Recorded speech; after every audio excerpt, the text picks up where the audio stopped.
একটু বলে দেই, মানুষের মধ্যে যেমন ভালো মন্দ আছে, জিন জাতির মধ্যেও কি আছে? ভালো মন্দ আছে। দুষ্ট জিন মানুষের ক্ষতি করার চেষ্টা করে। কি করে ভাই? এবং দিন দিন কিন্তু এর প্রভাবটা বাড়ছে। তো এখান থেকে বাঁচার জন্য প্রত্যেক দিন সকালে এবং সন্ধ্যায় 3 বার করে সূরা ইখলাস পড়বেন। কুল হুয়াল্লাহু আহাদ, আল্লাহুস সামাদ, লাম ইয়ালিদ ওয়া লাম ইউলাদ ওয়া লাম ইয়াকুল লাহু কুফুয়ান আহাদ। নবী সাল্লাল্লাহু আলাইহি ওয়াসাল্লাম বলেছেন, রাতের বেলা কেউ যদি সূরা বাকারার শেষের এই 2-3টা আয়াত পড়ে ঘুমায়, সারা রাত আপনি যদি ইবাদতে থাকতেন যে নেকি পেতেন, এটা পড়ে ঘুমানোর ফলে সেই নেকি পাবেন ইনশাআল্লাহ। এখন বলেন দেখি, কতজনের সূরা বাকারার শেষের 3টা আয়াত মুখস্থ আছে? মাশাআল্লাহ। তো এখন বলেন আমাকে, আল কোরআনের আলো ঘরে ঘরে কি চলবে? বলেন। শোনেন, আমার কথা রাগ করেন না। আমরা তো সবাই চাই যে আল্লাহর কোরআন আল্লাহর জমিনে প্রতিষ্ঠা লাভ করুক, চাই কি না? তাহলে সবার আগে নিজের মধ্যে কোরআন কায়েম করতে হবে। কোথায়? আগে নিজের উপর কোরআন কায়েম করো, নিজের উপর সুন্নাহ কায়েম করো, নিজের উপর দিন কায়েম করুন, ইনশাল্লাহ দিন ঘরে ঘরে পৌঁছে যাবে ইনশাল্লাহ। প্রত্যেক ঘরের মানুষ এই নিয়াত করতে পারি কি ইনশাল্লাহ যে আমরা সবাই কোরআন পড়া শিখবো ইনশাল্লাহ। কোরআনের বাছাই করা কিছু আয়াত অন্তত মুখস্থ করবো ইনশাল্লাহ। পুরা কোরআন তোমাদেরকে মুখস্থ করতে বলছি না, হয়তো অনেকে পারবে না, যারা পেরেছে তারা সৌভাগ্যবান আলহামদুলিল্লাহ। কমপক্ষে সূরা বাকারার শেষের 3টা আয়াত পারবো না ভাই? আয়াতুল কুরসি পারবো না?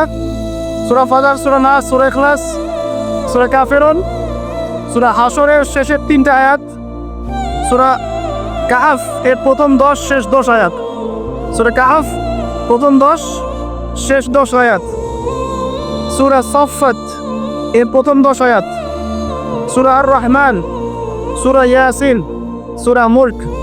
এই যে কমন জিনিসগুলো, এগুলো মুখস্থ করতে পারবো না ভাই ইনশাআল্লাহ? আল্লাহ পাক সবাইকে তৌফিক দান করুন বলি আমি। আর এখন যারা বিয়ে শাদী করেন নাই, নিয়াত করেন যে আপনাদের ঘরে যে সন্তান আসবে, আচ্ছা সন্তানের আগে বউয়ে আসে নাকি? আচ্ছা, যারা বিয়ে শাদী করেন নাই নিয়াত করেন, দিনদার, মুত্তাকি, পরহেজগার, কোরআনওয়ালা মেয়ে ছাড়া বিয়ে করার দরকার নাই। ব্যাস ব্যাস ব্যাস ব্যাস ব্যাস। শোনেন, এর মানে এই নয় যে খালি মাদ্রাসার মেয়েদেরকে বিয়ে করবেন, বরং এমন অনেক দিনই বোন আছেন আমাদের স্কুল কলেজ ইউনিভার্সিটিতে পড়েন, তারা অনেক বেশি দিন চর্চা করেন মাশা।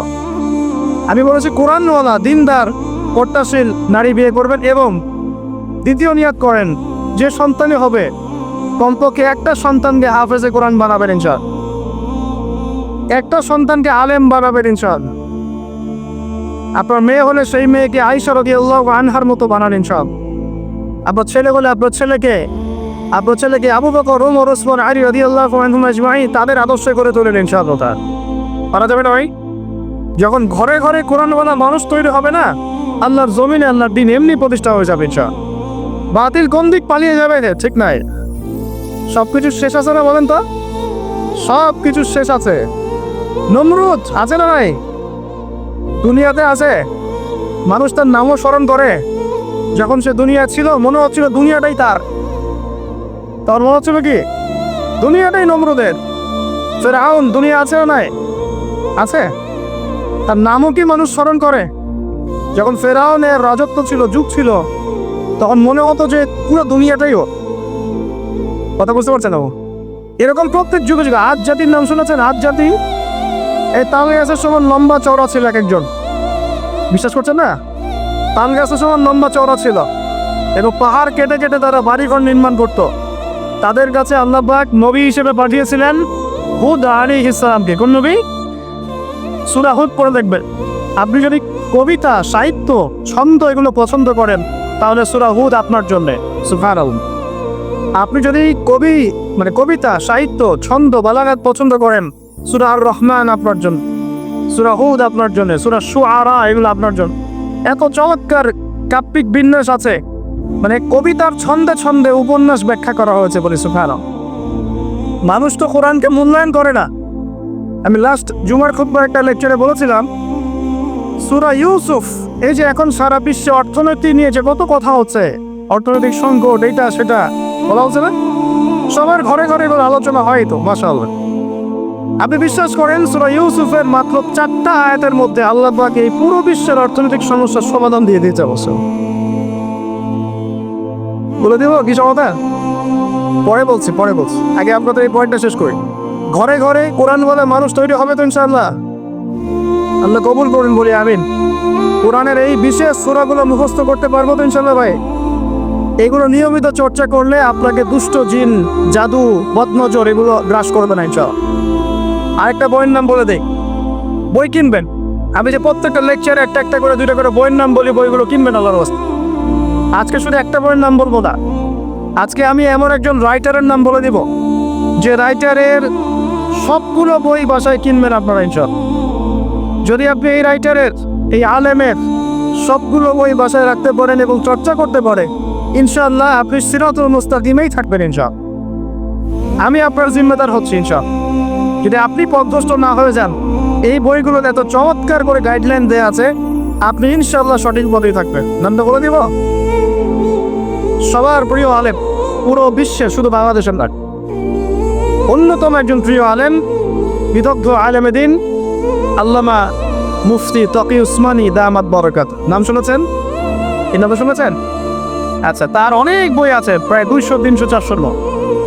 সবগুলা বই ভাষায় কিনবেন ইনশাআল্লাহ। ইবাদত নিয়ে বই আছে, মুআমালাত নিয়ে বই আছে, তাসাউফ নিয়ে বই আছে, জিকির নিয়ে বই আছে, অর্থনীতি নিয়ে বই আছে, ওয়ার্ল্ড অ্যাফেয়ার্স নিয়ে বই আছে, প্রতিটা সাবজেক্ট ধরে ধরে বই আছে। কোথায় পাবেন?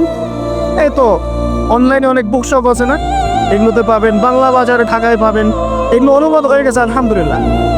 এবং বাংলাদেশে অনেক স্টুডেন্ট আছে তার হাতে গড়া, তাদের এলেম, তাদের আমল, তাদের আখলাক দেখলে পরকালকে চেনা যায় মাশাআল্লাহ।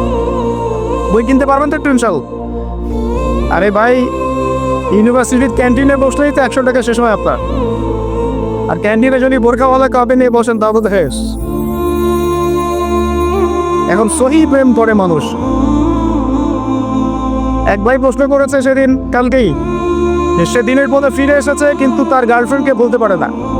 তা বলছে, ভাই তাকে দাওয়াত দেওয়ার খাতিরে হলেও কি ফোনে কথা বলা যাবে?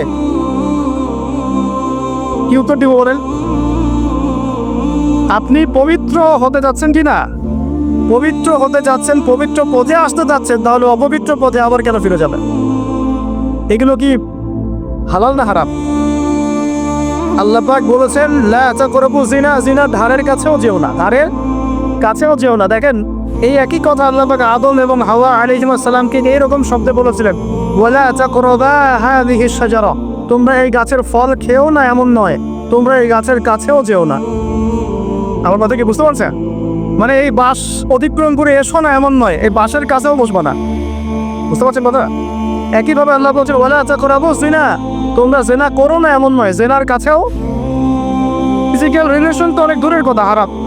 আপনি ফোনেও কথা বলবেন না, আল্লাহ পাক তৌফিক দান করলেন।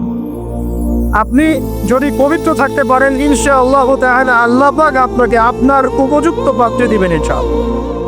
আর যদি আপনি পবিত্র থাকতে না পারেন, এমন হতে পারে যে হয়তো আপনি পবিত্র কাউকে পান নাই, হতে পারে কি না? আচ্ছা প্রিয় ভাইয়েরা, বইটা কিনবেন। বইটার নাম, দোয়া বইটার নাম হলো হিসনুল মুসলিম। কি নাম? হিসনুল মুসলিম। যদি কিনতে না পারেন, ওই যে প্লে স্টোরে ঢোকেন, প্লে স্টোরে ঢুকে দেখবেন যে একটা অ্যাপস আছে হিসনুল মুসলিম। এখানে যতগুলো দোয়া আছে সবগুলো দোয়া আগামী 1 বছরের মধ্যে মুখস্থ করবেন। রাজি আছেন কিনা? আর এখানে সকাল সন্ধ্যায় পড়ার জন্য কিছু দোয়া আছে, সকাল সন্ধ্যায় পড়া। এই দোয়াগুলো আল্লাহর রাস্তায় মুখস্থ করবেন, পারবেন ইনশাআল্লাহ। আল্লাহ তৌফিক দান করে দেবেন। আর একটা আমল বলে দিব, তারপর সামনে যাব। সেটা হলো 5 ওয়াক্ত নামাজ তো পড়েন মাশাআল্লাহ, নাকি? কারা কারা নামাজ 5 ওয়াক্ত পড়েন হাত তোলেন দেখি। আলহামদুলিল্লাহ, মাশাআল্লাহ, হাত নামা। আর যারা নামাজ পড়েন না তাদেরকে আমি একটা হাদিস শোনাবো, একটা হাদিস শুনবেন। নবী সাল্লাল্লাহু আলাইহি ওয়াসাল্লাম বলেছেন, قال النبي صلى الله عليه وسلم بين العبد وبين الكفر والشرك ترك الصلاة। আল্লাহ পাকের বান্দা আর একজন কাফের মুশরিকের মধ্যে পার্থক্যই হচ্ছে নামাজ। আল্লাহ পাকের বান্দা মানে মুমিন মুসলিম এবং একজন কাফের মুশরিকের মধ্যে পার্থক্য কি? মান তারাকা সালাতান মুতাআম্মিদান ফাকাদ বারিয়াত মিন জিম্মাতিল্লাহ। কেউ যদি ইচ্ছাকৃতভাবে তার উপর ফরজ নামাজকে ছেড়ে দেয়, সে যেন আল্লাহ পাকের জিম্মেদারি থেকে মুক্ত হয়ে গেল। অন্য হাদিসে আছে মান তারাকা সালাতা মুতাআম্মিদান ফাকাদ কাফার, কেউ যদি ইচ্ছা করে নামাজ ছেড়ে দেয় সে ব্যক্তি কুফরি করলো, বলে নাউযুবিল্লাহ। আমরা কি কুফরি করতে চাই নাকি ভাই? নামাজের কথা বলেছি, 5 ওয়াক্ত নামাজ কারা কারা পড়েন না হাত তুলে নেবার। আচ্ছা, লজ্জা কিছু নাই, এখন আমার সাথে তওবা করেন, আমার সাথে তওবা করেন, বলেন আস্তাগফিরুল্লাহ আল্লাযী লা ইলাহা ইল্লা হুয়াল হাইয়ুল কাইয়ুম ওয়া আতুবু ইলাইহি। আল্লাহর কাছে সাক্ষী রেখে বলেন, আল্লাহ আমি জীবনে যত রাকাত নামাজ ছেড়ে দিয়েছি